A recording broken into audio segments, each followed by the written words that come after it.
Heads up, indeed. Good afternoon, everybody. Okay. So joining us today is Deputy National Climate Advisor Ali Zaidi, where he helps implement the President's domestic climate agenda, coordinating the all-of-government approach to tackle the climate crisis, creating good-paying union jobs, and advance environmental justice. Ali was formerly at Stanford's Precourt Institute for Energy, where he taught graduate students in STEM on economic and technology policy topics related to climate change.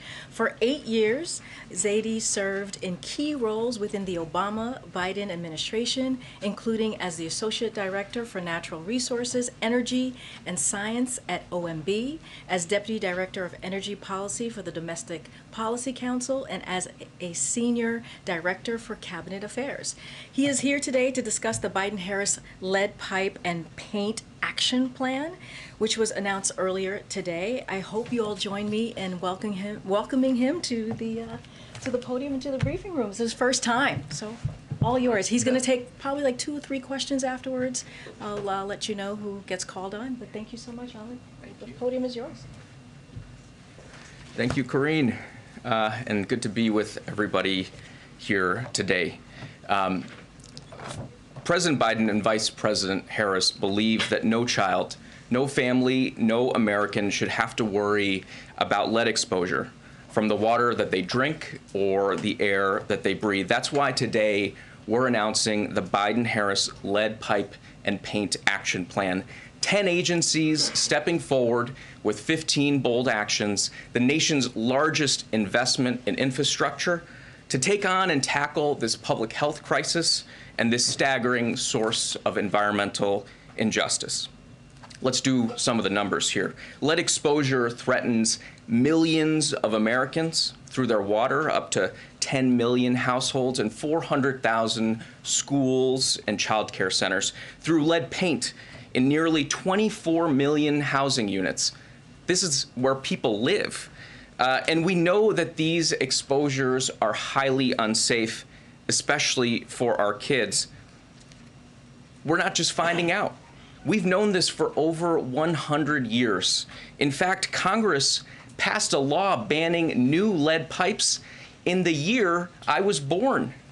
And in the years since, we've let these pipes persist in our communities.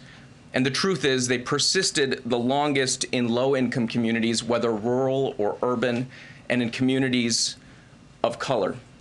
The good news is this: we know how to get after this challenge and fix this problem. And that's why President Biden and Vice President Harris have made replacing lead pipes a centerpiece of the bipartisan infrastructure law.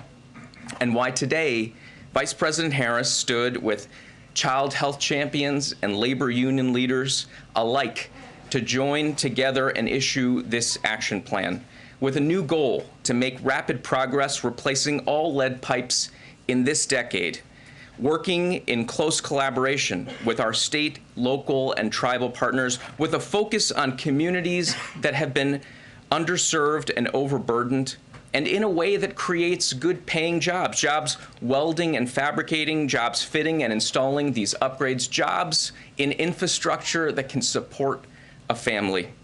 Today's action plan has 3 pillars. The first is about getting resources into the hands of communities. EPA is announcing that nearly $3 billion from the bipartisan infrastructure law will be deployed next year in 2022 to replace these pipes. And we're going to tap into the American Rescue Plan that the president passed at the beginning of his administration with its $350 billion in state, local, and tribal recovery funds. Second, the EPA is writing new regulations that will strengthen the lead and copper rule, including enhanced testing requirements. This is absolutely critical that we pair the investments with clear standards about where we need to go. And third, we're marshaling tools from across our agencies, 10 of them bringing actions to the table so that we can tackle this crisis head on. And just as an example, we've got a cabinet level partnership, a bunch of agencies coming together at the very top of the agencies focused on lead remediation in schools and child care centers. We've got the CDC working overtime to make sure we close those gaps that we have in critical health screening. Across our federal housing portfolio, HUD, USDA, the Department of Interior, we are working to eliminate lead pipes and lead paint hazards. And we've got EPA and the Department of Labor working with local communities, not only to accelerate projects, but make sure that we do them in partnership with unions. Thanks to the leadership of the President and the Vice President, we passed a big deal bipartisan infrastructure law, and that's going to help us replace all the lead pipes, and we're excited to get to work. And with that, eager to take some questions. Thank you so much, Ali. Ali, I'd like to ask you about the Build Back Better plan. The plan is certainly clearly at risk right now in Congress. It certainly doesn't look like it's going to happen before Christmas. The climate piece is a good chunk of that. What will you guys do in your office if those provisions don't end up getting passed? And how does the president then intend to proceed with his goals of reducing emissions without it? Jeff, thanks for the question. You know, what we're talking about today, I think, reinforces the case for investing in America. Every dollar that we invest in this challenge to take on the lead pipe crisis around the country yields $3 of benefits. It's going to unlock good jobs. It's going to unlock public health benefits. It's going to help revitalize communities left out and left behind. And the Build Back Better Act does exactly that same thing, a playbook that is focused on boosting our economic resilience and taking on the climate crisis. And we're excited to be involved in conversations that help us move forward. But let me also note this. From day one in this administration, every single day, the president has been advancing critical climate action.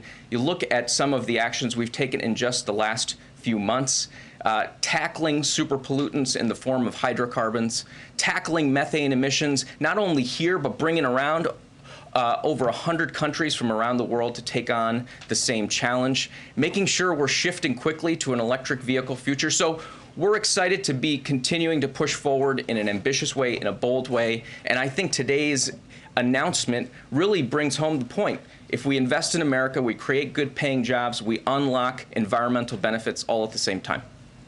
Well, just to follow up, what are your biggest concerns about things that may be taken out of that bill, if it passes at all, in the climate space?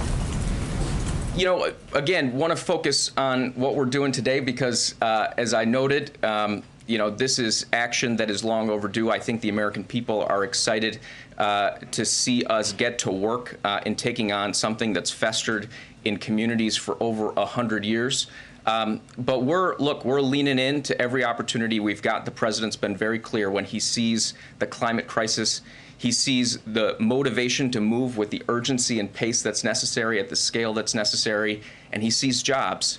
And we're excited to be bringing those jobs into communities, helping sustain families all around the country.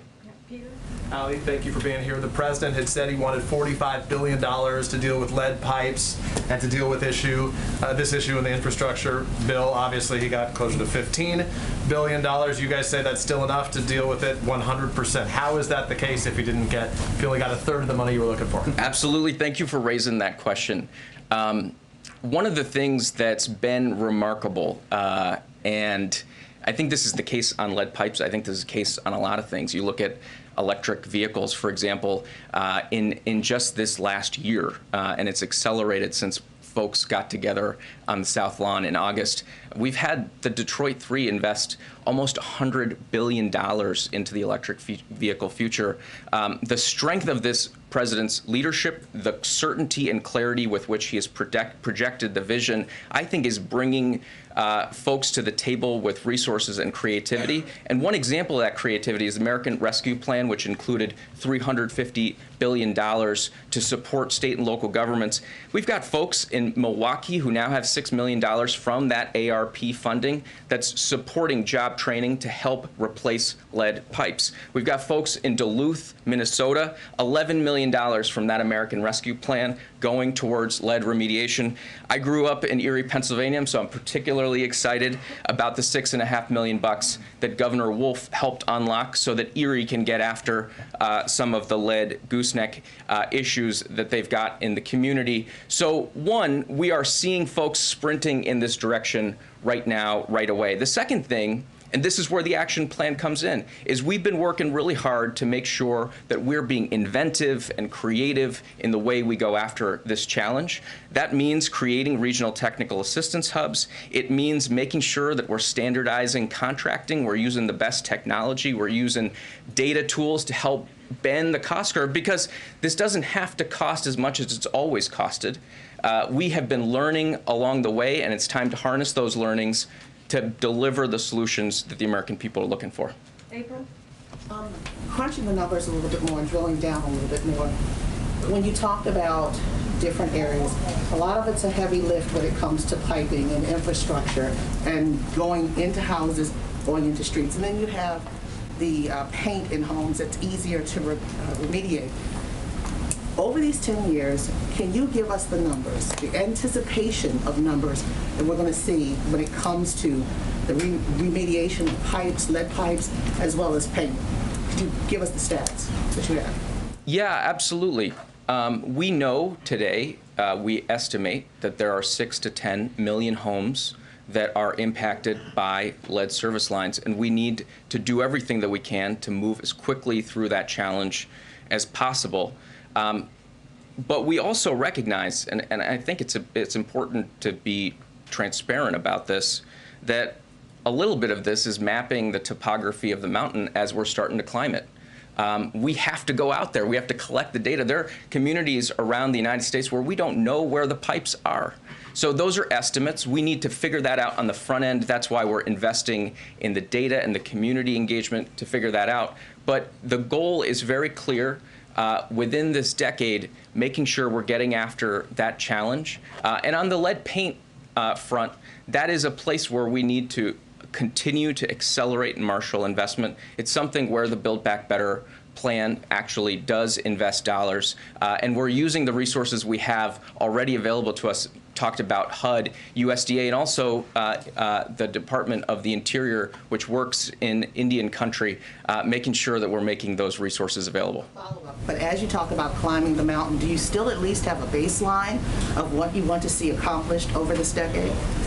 Yeah, the baseline is this. We've got $15 billion of funding in the bipartisan infrastructure law. We're going to move $3 billion of that next year. We're going to leverage that significantly. We're going to mobilize the resources we're already mobilizing through the American Rescue Plan that are creating jobs right now and improving quality of life and health conditions in communities like Duluth, like Milwaukee, like back home in Erie, Pennsylvania. We're excited about that work.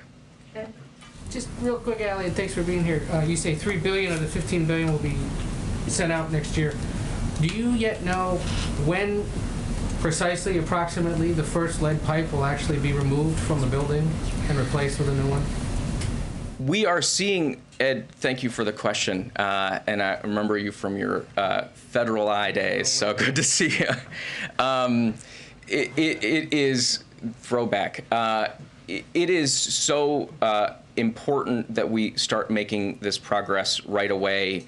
And you look at, for example, the city of Pittsburgh, which now has a plan to get all the pipes out by 2026. The funds from the American Rescue Plan already mobilized and taking pipes out of the ground, replacing them with a safer alternative.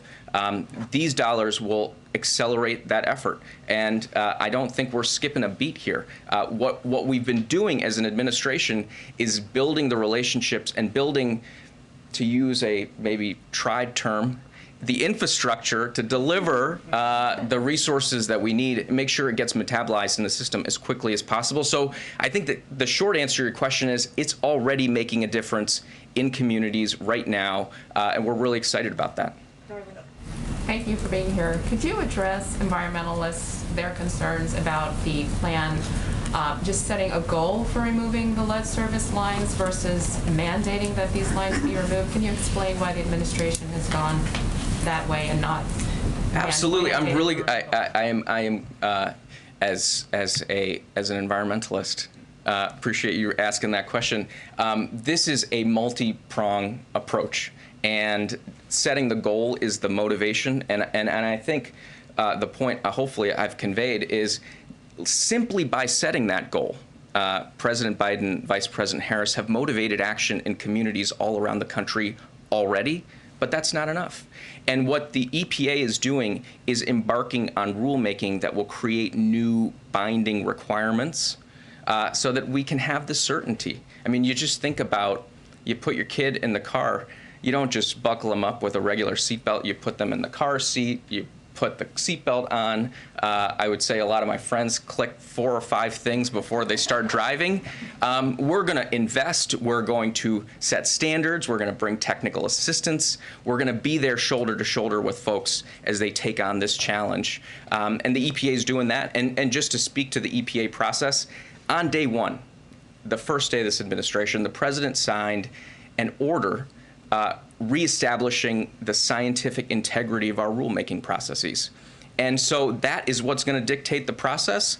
But the goals are very clear, and I think you heard them from Michael Regan, our administrator, how vigorously the EPA intends to develop standards, requirements to make sure that we're delivering on the target. Okay, we're going to take 2 more, Phil and Zolan after. I'm going to follow my good friend Jeff's lead and broaden it out a little bit, if you don't mind. Given the scale of the administration's climate ambitions, of which this is very much a good example of, have you guys felt any constraints on the regulatory side by concern over securing one vote in particular in the United States Senate in terms of what you're able to do, how far you're able to go in terms of your agenda on the climate side broadly? You know, one of the things that's been constraining, and I don't think folks write about this enough, is the incredible hollowing out of the U.S. government as we came in. And one of the things that folks at EPA and other regulatory agencies have had to do is build up that strength, that capacity to be able to do the analytical work to underpin regulations. To the point earlier, we've got to make sure that these regulations are grounded in the best science and the best data, the best engineering work.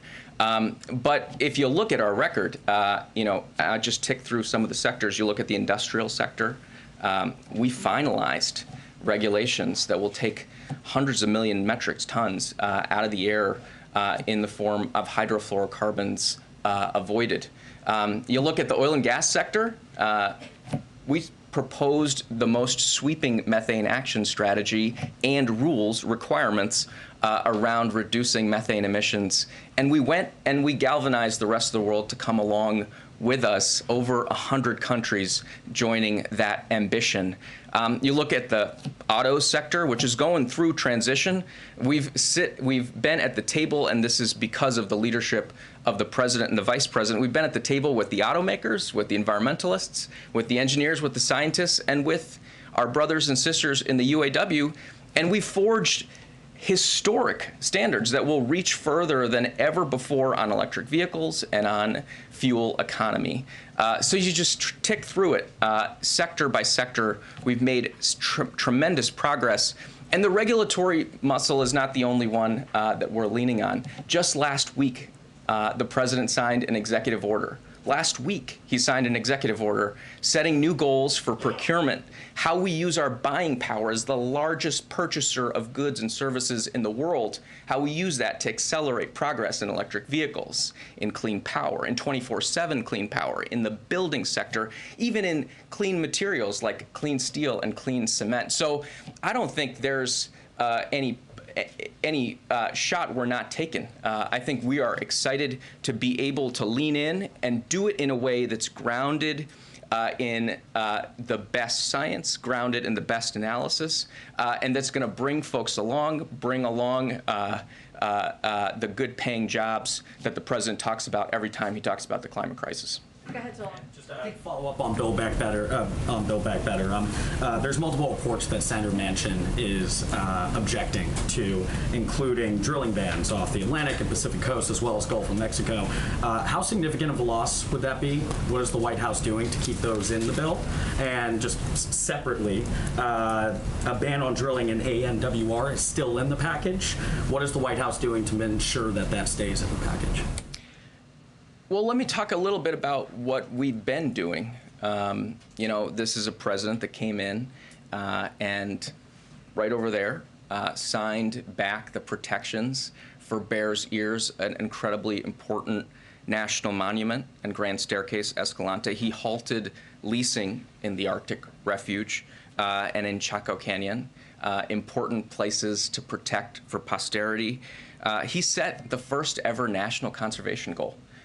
And is galvanizing folks across sectors, across states and local governments in tackling the climate crisis in a way that recognizes it's not just what we're doing to nature, it's that nature can be our partner in taking on the challenges that we face. And look, we've had incredibly productive dialogues in the context of this bill and others on how we take on the climate crisis in a way that marshals the power of nature-based solutions. And the bipartisan infrastructure law, by the way, hopefully I get to come back for the $21 billion we're going to spend to remediate the places we fouled and that can now become hubs of economic activity and hubs of climate solutions based in nature. That was in the bipartisan infrastructure law and brought together Democrats and Republicans in both chambers of the House and passed something historic. So we're excited about that work and we're moving forward. But it does seem like the drilling bans are now not in Build Back Better.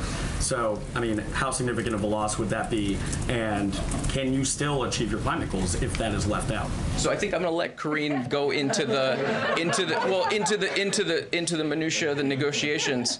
But let me just say, because I think it's come up a few times, Jeff started it, so he gets tagged with it. We've got an incredible crisis that we're taking on in the form of climate change. The president set an incredibly ambitious national target, 50 to 52% emissions reductions by 2030. He did that in April.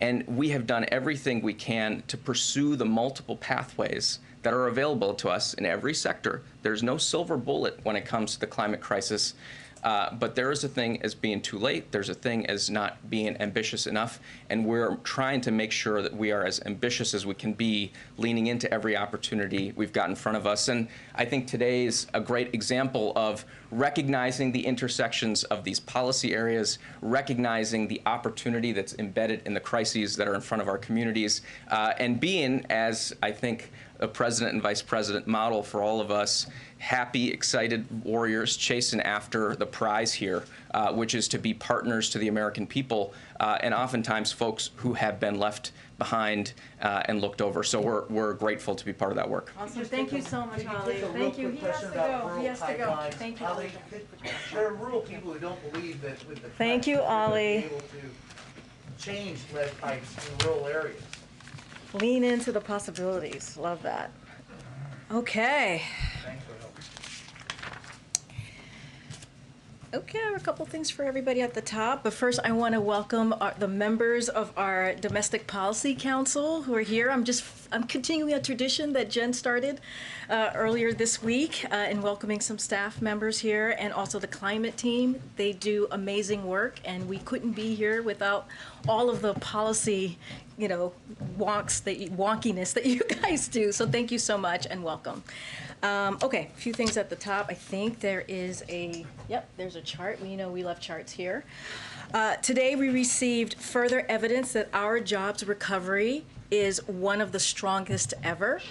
The average number of Americans filing for unemployment over the last 4 weeks is now at its lowest level since 1959. As you see, 69, pardon me, 69, giving ourselves 10 extra years, but I meant 69 here. We've added nearly 6 million jobs this year, the most any first-year president in history, and the number of people receiving unemployment benefits has dropped from 18 million to 2 million since President Biden took office. Thanks to the American Rescue Plan and our successful vaccination program, Americans are back at work at a record-setting pace. And families have more money in their pockets. Americans on average have about $100 more in their pockets each month than they did last year after accounting for inflation.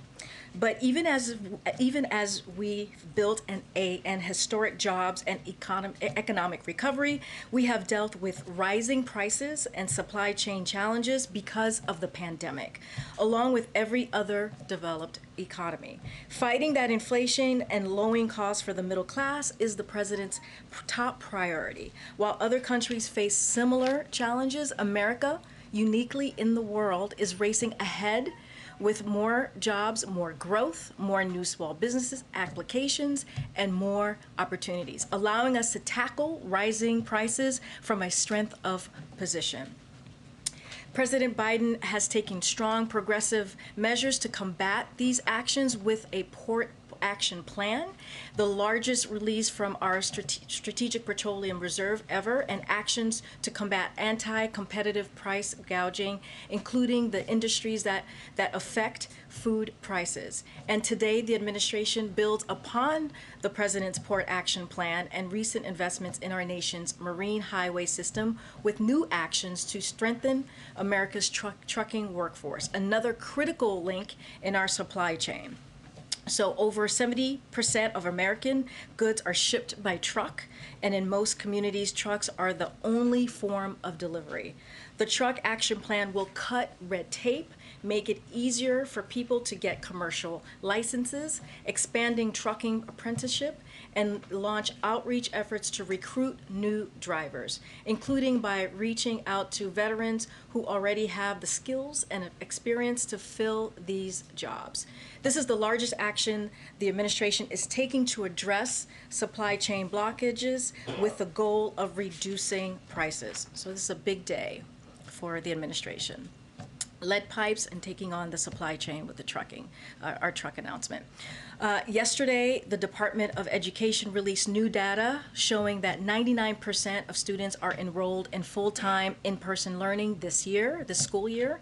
The data shows that not only did schools open their doors to offer full-time in-person learning this year, but that nearly all students and parents actually chose to come back as well. This is very good news and in alignment with one of the president's top priorities. It's why he pushed so hard to pass the American Rescue Plan, which is giving schools funding to continue implementing mitigation measures, as well as help get students back on track. This week, Secretary Cardona also visited Baton Rouge and highlighted how American Rescue Plan funds can be used for tutoring, hiring additional educators, and putting in place other supports to help students recover and accelerate their learning. And last but not least, today, Deputy National Security Advisor for Cyber Ann Neuberger and National Cyber Director Chris Inglis put out a letter to directly communicate with CEOs and business leaders around the country about the specific steps they can initiate now to reduce the risk for their organizations during this time of heightened risk and into the new year. Some examples of these steps include changing passwords and mandate multi-factor authentication, backing up your data, and ensuring you have an incident response plan in place. There's not a specific threat we are tracking, but historically, we have seen breaches around national holidays because criminals know that security operations centers are often short-staffed, delaying the discovery of intrusions. And with that, I give it to you. Go ahead. Thanks, Karine. Is there any comment on the release of the U.S. missionaries who were held in Haiti? Was the U.S. government involved in getting them sprung? So we welcome reports that they are free and getting the care that they need after their ordeal, clearly. We are thankful for the FBI, the State Department, and Haitian law enforcement officials who have been working tirelessly to get these missionaries safely home. As Jake Sullivan said when this ordeal began, the president received daily updates on this issue, The U.S. government has been working tirelessly over the past 2 months to get them released and get them the medical care and support they need after an ordeal like this. Protecting the welfare of Americans overseas and freeing Americans held against their will is a top Biden administration priority. For any specifics on the details of this, I would refer you to the Department of State. And then today, the president had a conversation with several senators about voting rights. Can you, talk a little bit about that, the senators that he was talking to, and how did that conversation come together in the first place? Was it initiated by the White House or the senators? So today, the president, as you just mentioned, Darlene, and the vice president met virtually with Democratic senators to discuss voting rights. The senators provided an update on their progress, and the president and the vice president reaffirmed the importance of acting to ensure that every American can vote and have that vote be counted. The members they spoke with include Senators Schumer, Kaine, King, Klobuchar, Manchin, Merkley, Tester, and Warnock. The president has been getting regular updates on this from his team, who all of us have made voting rights a priority. And then one last one. Yesterday, he was asked a question in Kentucky, and he said that if we can get congressional voting rights done, we should do it. If we can't, we've got to keep going. There's nothing domestically more important than voting rights. It's the single biggest issue. Was he speaking generally about voting rights in the sense that if we can get it done, we should do it? Or was he trying to say that Build Back Better should now take a back seat and voting rights, the Senate should? That's a jump. Well, it would be. That's a joke. So let me just lay a couple of things out for you. The president has made clear that the systematic effort to deny people the right to vote in this country is just plainly wrong, unconstitutional, and goes against the very foundation that our democracy was built on. The president believes the right to vote is the cornerstone of our democracy and has repeatedly urged Congress to act to protect the right to vote and access to voting. He has addressed this issue in front of Congress. He has addressed this issue privately with members of Congress and senators, as I just read out, and of both parties he's done this. He has addressed this issue with civil rights leaders at the White House.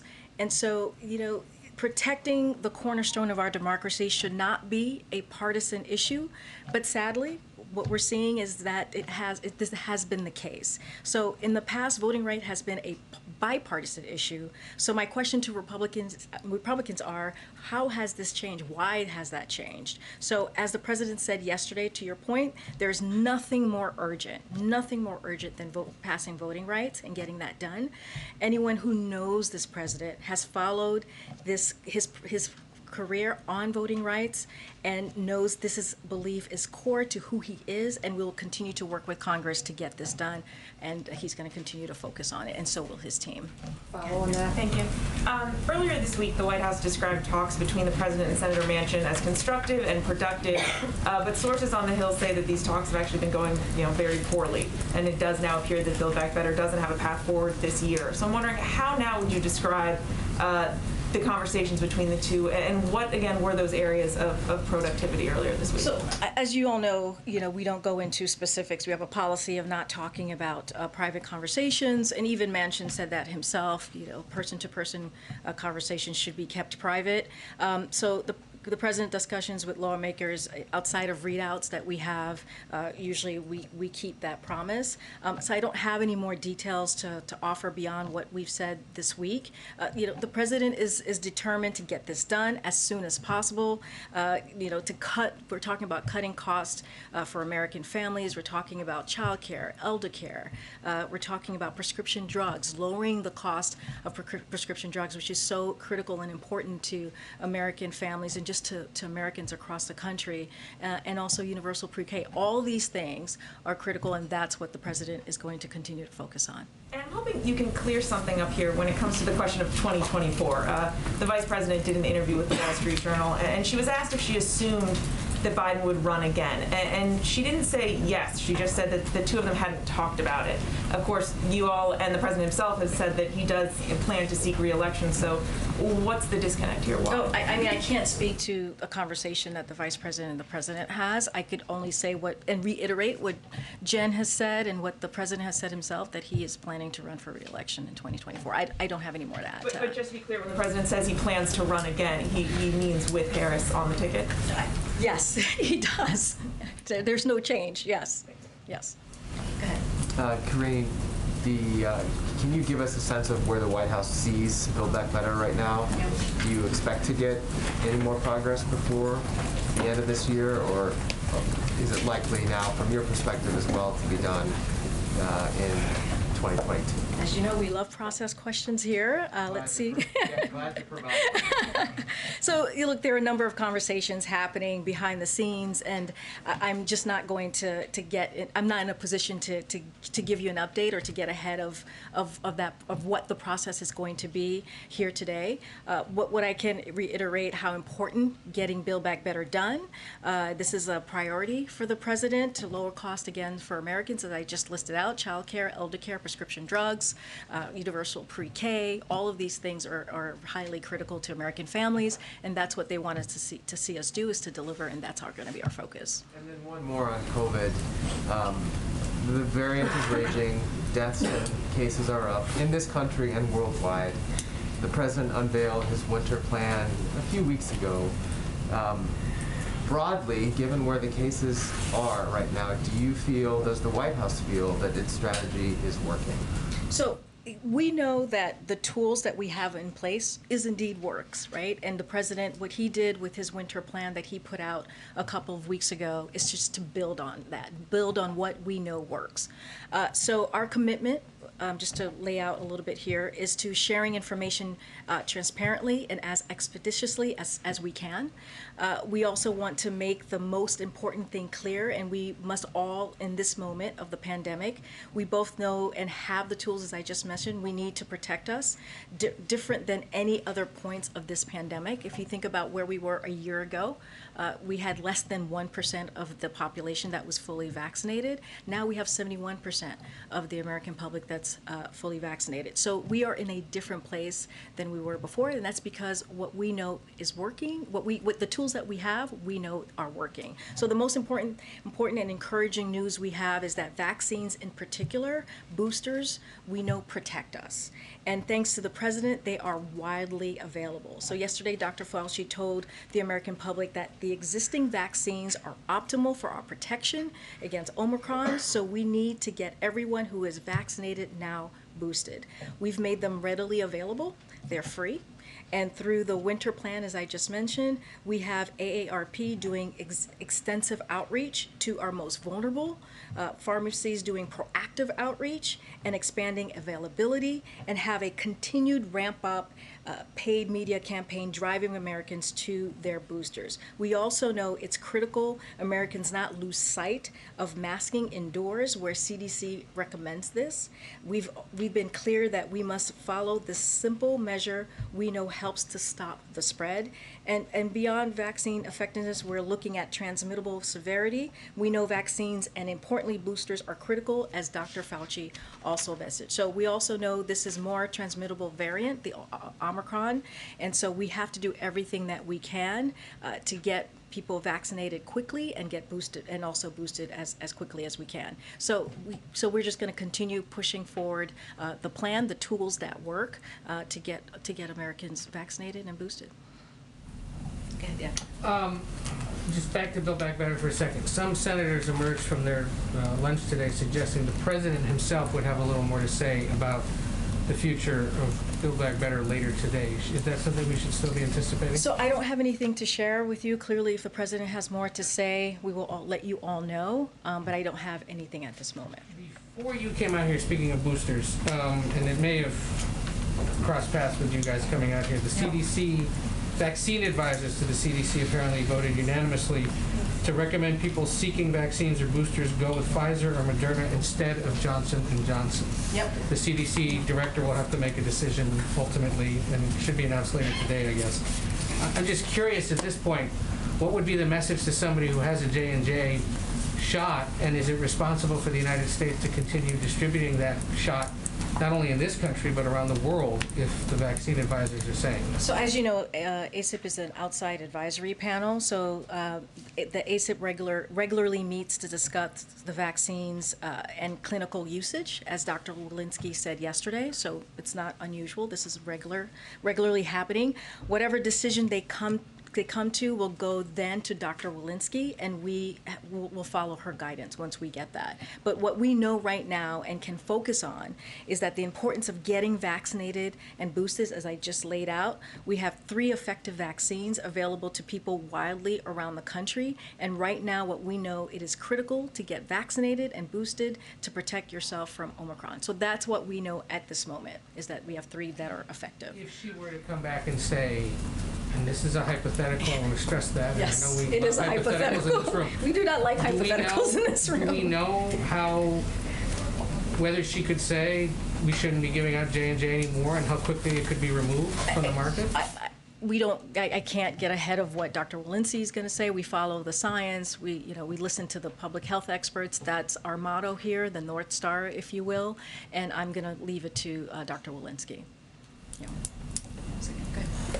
Just want to circle back to Russia. Have there been any updates in terms of, I know there was obviously a U.S. official in Moscow, where things stand on the talks, if any announcements about future talks maybe coming in the days or weeks ahead? Yeah, so we're constantly consulting closely with our European allies and partners to determine the best way to proceed with the security talks that President Biden and President Putin agreed to very recently. Today, National Security Advisor Sullivan had a call with his B9 counterparts. Yesterday, he spoke with Russian Presidential Foreign Policy Advisor. Today, Assistant Secretary of State Karine Jean-Pierre is in Brussels meeting with NATO allies to brief them on that conversation and on her meetings in Kiev and Moscow, which she had this week. Our focus continues to be diplomatic progress and de-escalation. That is the most important thing here. We believe progress is possible on ending the conflict in eastern Ukraine through implementation of the Minsk agreements in support of Normandy format. So that is our focus right now. Okay, and then just one more on circling back to Build Back Better. Yep. I know the president's a veteran of these types of things, 36 years in Senate Vice President.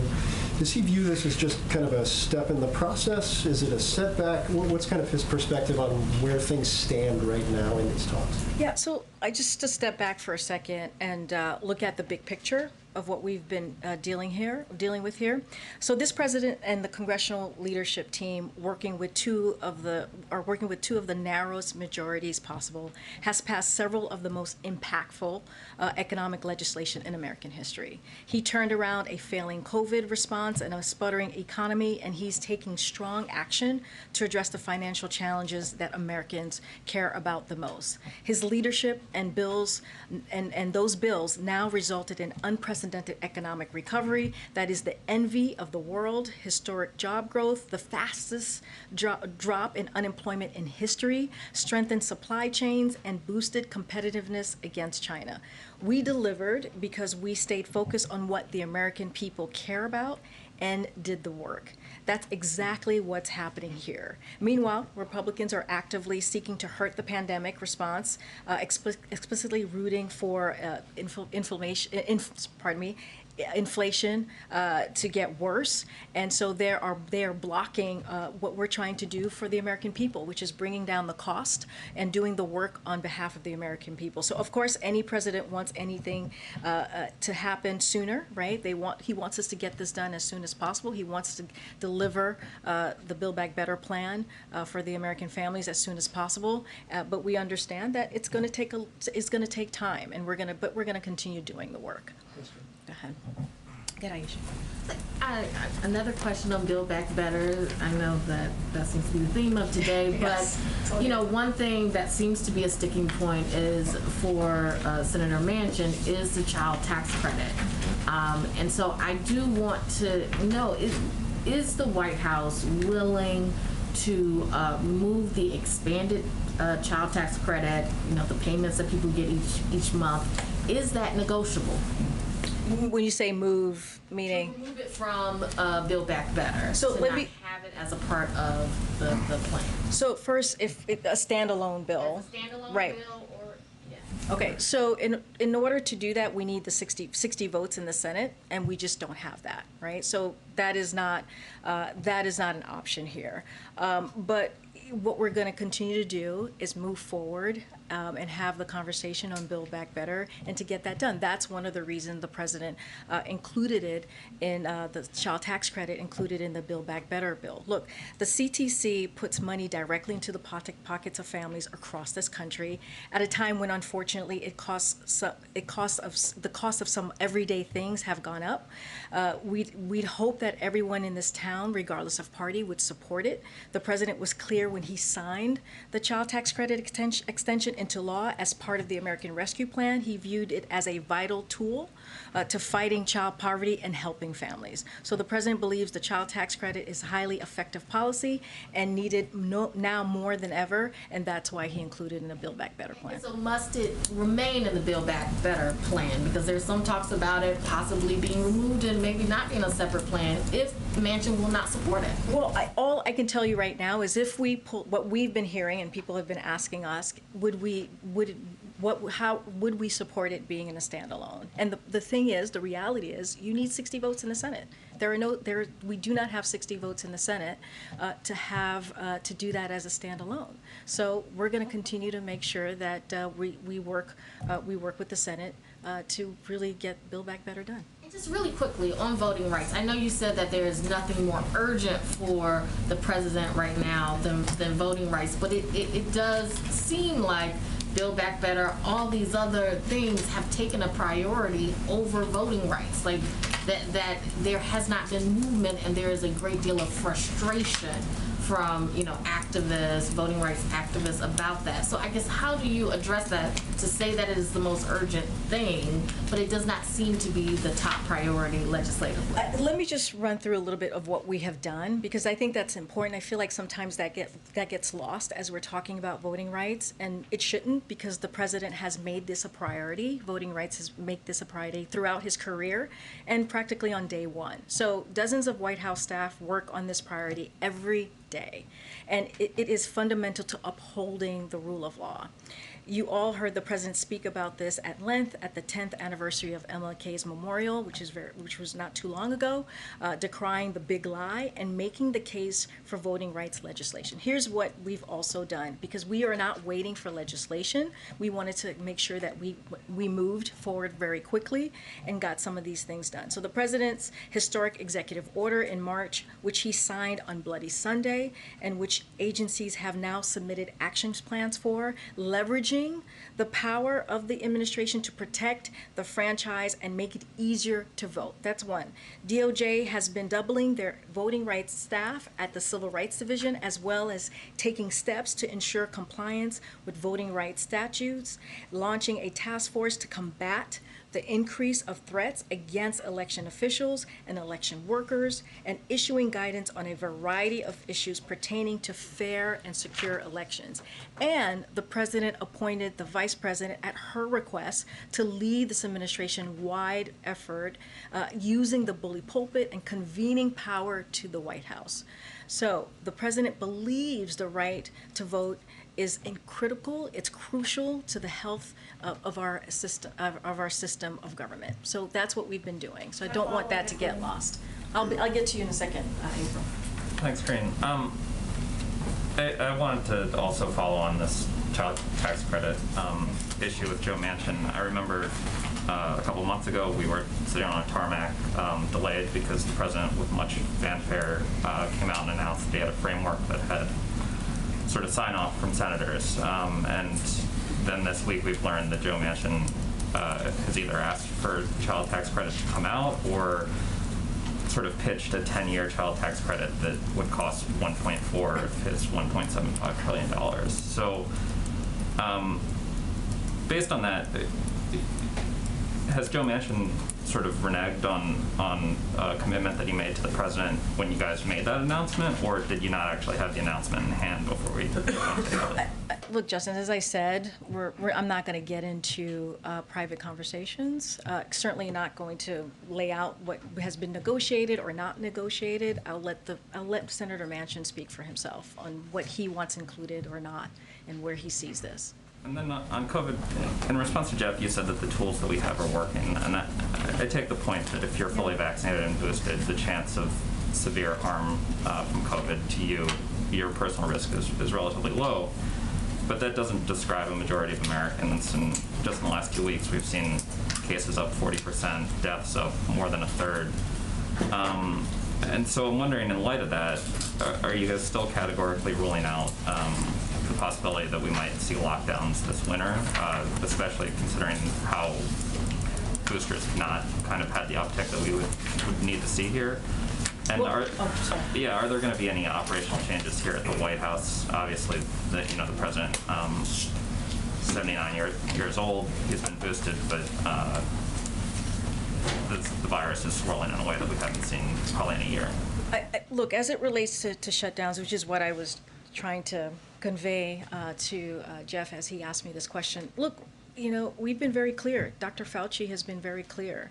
Our public health experts have been very clear. We know what works, and we're going to continue to do what works, which is making sure that we do everything we can to get folks vaccinated. We're at 71% of people being fully vaccinated. That's a huge difference to where we were a year ago. As I just stated, a year ago we were at less than 1%. We're at 83%, more than 83% of people who have at least one shot. So we're doing the work to get us there. With boosters, about more than 50 million people have gotten that booster shot. And the president laid out his winter plan about 2 weeks ago to really talk about those the 12 tools, additional tools to build on what's working, to make sure that we offer it, the American public feels like they have that access and feel comfortable in getting that booster shot. So it's important. We got to make sure that we take care of our seniors, our most vulnerable. So that is what we know. We listen to the science. As I said, that is the North Star for us. We listen to health officials, and so we're going to continue doing what we know works and continue to talk to the American public about that.